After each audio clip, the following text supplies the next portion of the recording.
Thanks for joining us here at Kenneth Parrish Ministries, where we attempt to teach the Word of God one day at a time. Today is Father's Day. It's a day that we honor our fathers. Hey, I'm a father. Honor me. Yeah.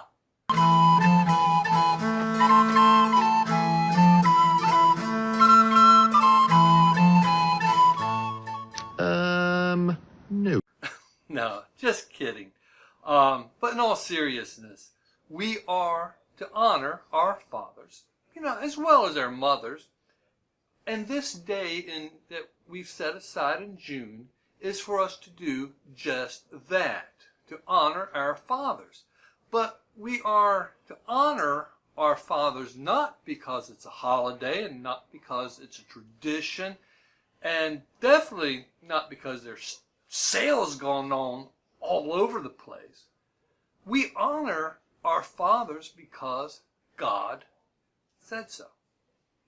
In Ephesians chapter 6, first 3 verses, God tells us very specifically, "Children, obey your parents in the Lord, for this is right. Honor thy father and mother, which is the first commandment with promise, that it may be well with thee, and thou mayest live long on the earth." Notice that it does not say just to honor only the good moms and dads. It doesn't say honor them if you like them. It doesn't say honor only the right ones. It says honor thy father and mother. Period. And so, today, we honor all fathers. Now, I'm going to be speaking basically to dads out there today. But if you're not a dad, don't leave, because we all need to hear this. We are all involved in a war, and the battleground, it's not in Iraq or even Afghanistan. The battleground is in our homes. And what's at stake is not our land, our property, or even our freedoms. It's more important than that. What's at stake are our children. And guess what? We're losing the battle. Our children are turning from the faith in record numbers. It seems that as soon as they leave home to go to college or wherever, they leave the church. And it's just happening all over. Children in record numbers are turning from God. But then again, that's nothing new. It's happened before over the course of time. Let me just give you a little background before we go any further. A long time ago, the nation of Israel marched into the Promised Land. And they were settling into the land. Now, it wasn't a complete victory for the nation of Israel, because when they went in, they didn't always follow what God had desired for them to do. And so instead of conquering all of it, they instead settled for some of it. And when they were instructed that they didn't do what God had desired them to do, they repented. And when Joshua had let the people go, the children of Israel went every man unto his inheritance to possess the land. And the people served the Lord all the days of Joshua, and all the days of the elders that outlived Joshua, who had seen all the great works of the Lord that he did for Israel. And Joshua the son of Nun, the servant of the Lord, died, being 110 years old. And they buried him in the border of his inheritance in Timnathheres, in the mount of Ephraim, on the north side of the hill Gaash. And also all that generation were gathered unto their fathers. And there arose another generation after them, which knew not the Lord, nor yet the works which he had done for Israel. And the children of Israel did evil in the sight of the Lord, and served Balaam. And they forsook the Lord God of their fathers, which brought them out of the land of Egypt, and followed other gods, of the gods of the people that were round about them, and bowed themselves unto them, and provoked the Lord to anger. Judges chapter 2, verses 6 through 11. Once Joshua and his generation passed away, the next generation basically just turned their backs on God, and they worshiped the gods of the people that were around them. In today's society, children don't even wait until mom and dad pass away anymore. They turn away immediately and start to worship the god of television. They worship the god of video games. They worship the god of fashion. They worship the god of convenience. They worship the god of this world. They worship the world. 1 John 2:16 tells us, "For all that is in the world, the lust of the flesh, and the lust of the eyes, and the pride of life, is not of the Father, but is of the world."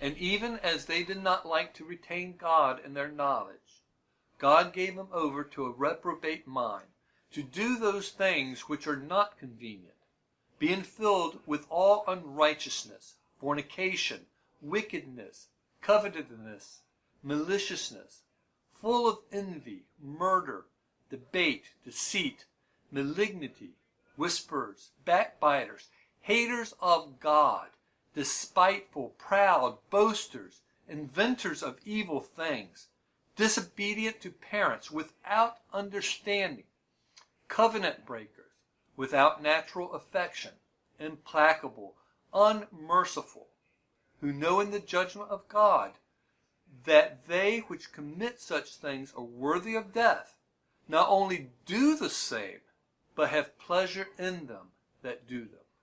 Romans chapter 1, verses 28 through 32. Does this sound familiar?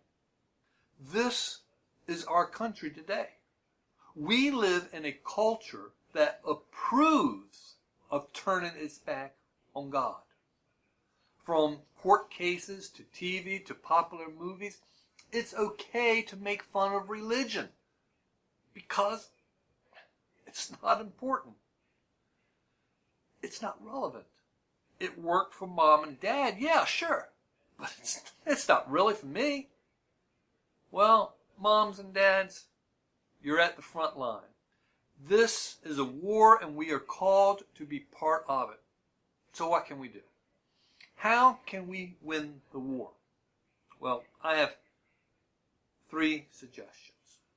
First of all, we can win the war with our words. And these words which I command thee this day shall be in thine heart, and thou shalt teach them diligently unto thy children. Deuteronomy chapter 6, verses 6 and 7a. You need to talk to your children. You need to be involved in their lives. Tell them about God and about the Bible. What has God done for you? Share that with your children. There was a study done to determine the amount of interaction between fathers and their small children. First, the fathers were asked to estimate the amount of time they spent each day communicating with their child. The average answer was about 15 to 20 minutes. Next, microphones were attached to the fathers so that each interaction could be recorded. The results of this study were simply shocking. The average amount of time spent by these middle-class fathers with their small children was only 37 seconds per day. The world spends more time with your children than you do. Fathers, you need to communicate with your children. The Bible tells us in Proverbs 1:8, "My son, hear the instruction of thy father, and forsake not the law of thy mother." Don't let schools be the only thing that instruct your children. Hey, don't even let a church be the only thing that instructs your children. Now, that is not an indictment on the teaching ministry of a church. But, Mom, Dad, churches are not responsible for raising your kids. They'll help. But the Bible plainly says to train up a child in the way he should go, and when he is old, he will not depart from it. Proverbs 22:6. Those are not instructions to a church, but to the parents. Secondly, we can win the war with our time. Robert Schuller, who is the pastor of the Crystal Cathedral, or at least he once was, said that he chose to fail so he could succeed. He said, "I chose to fail at golf because I wanted to succeed as a father." You know, though he loved golf immensely, he knew that he could never devote enough time to his job, his hobby, and his family. So he gave up his hobby. How are you doing with your time? "And thou shalt teach them diligently unto thy children, and shalt talk of them when thou sittest in thine house, and when thou walkest by the way, and when thou liest down, and when thou risest up. And thou shalt bind them for a sign upon thy hand, and they shall be as frontlets between thine eyes. And thou shalt write them upon the posts of thy house and on thy gates." Deuteronomy chapter 6, verses 7 through 9. Fathers, do you want to know what is important in your life today? Just look at your schedule or your phone, your calendar, or whatever, and see just where your time is devoted to. Unfortunately for many, the majority of that time is spent on the love of their jobs, the love of their hobbies, the love of their entertainment, the love of their comfort. If you ask them if they love their children, they'll swear up and down to you that they do, but their time doesn't show it. Some of you have bought into the thinking of the world. I've got to keep working and working and working so I can provide for them the finer things of this world. And providing for the family is important and biblical. After all, the Bible tells us in 1 Timothy 5:8, "But if any provide not for his own, and especially for those of his own house, he hath denied the faith and is worse than an infidel." I think a lot of people take that verse and go a little bit beyond what it's meant to say, what is necessary. A little girl who drew a pretty picture went into her dad's office, and she crawled up on his lap. "Daddy, come and see my picture," she said. And the dad answered, "Not now, honey, Dad's busy." Well, about 10 minutes later, she came back again and crawled up in his lap and said, "Daddy, will you come see my picture now?" Dad got a little frustrated and said, "Can't you see I'm busy? Don't bother me right now. I'll come and look at your picture later when I'm ready." Well, a couple of hours went by, and the dad finally came out. And he said to the daughter, "Can I see the picture now?" And the little girl says, "Sure, Daddy." Well, it was a picture of her brother, and her mom standing on the front lawn with the family dog. They each had big smiles on their face. And it was a sunny day, but the dad noticed that he wasn't in the picture. And so the dad said, "That's a nice picture, sweetheart, but how come I'm not in the picture?" And the little girl said, "Because you're working in your office, Daddy." Time is a gift you give that can never get back. You can never get it back. You can give money and you can always make more. You can give gifts because, hey, you're always going to get new things anyway. But once time is given, it can never come back. Time reveals the priorities in your life. And if you want to win the war with your children, you've got to invest your time. And the third suggestion, we can win this war with our lives.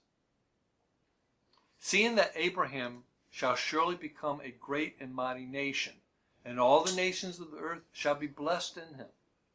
For I know him, that he will command his children and his household after him, and they shall keep the way of the Lord, to do justice and judgment, that the Lord may bring upon Abraham that which he hath spoken of him. Genesis 18, verses 18 and 19. The way you live your life will be a direct reflection on how your children will grow up. There's a song called I Want to Be Just Like You, and some of the lyrics go like this. I want to be just like you because he wants to be just like me.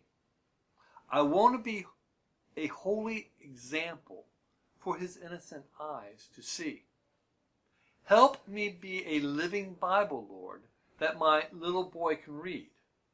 I want to be just like you because he wants to be like me. You, Dad, are a role model for your children. They're watching you. They watch how you act. They watch what you say. They watch what you do. They will repeat what you do and say, so you better be the right kind of dad. A little boy was caught swearing like a sailor.